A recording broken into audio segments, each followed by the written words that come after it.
Piliin mo rin ang Pilipinas, kapulo ang kwintas ng pelas. Piliin mo, yakapin mo, kayamanan niyang likas. Piliin mo ang Pilipinas.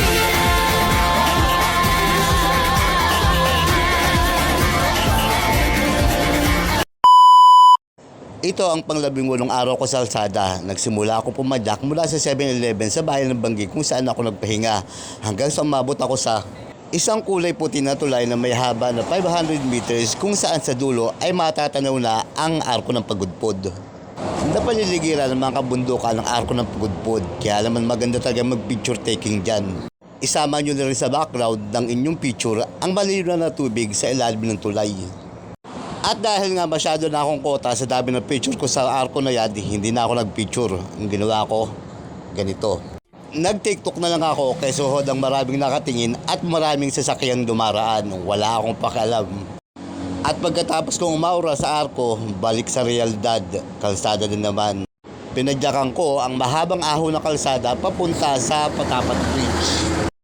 Napakakunat na kalsada, minsan kurbada pa. Dagdag pa sakit pa sa paghihirap ko ang init ng panahon at malakas sa ihip ng hangin. Pero maganda ang view rito kahit mahirap pumadyak kasi nga yung mga windmills halos nasa harapan mo na lang.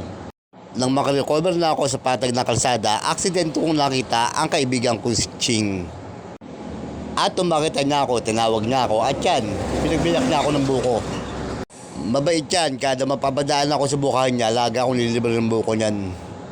Pag nagawin kayo banda dyan sa may Ilocos, hanapin nyo lang si Ching, tapos sabihin yung pangalan ko, ililibre kayo ng buko niyan. Mabait yan.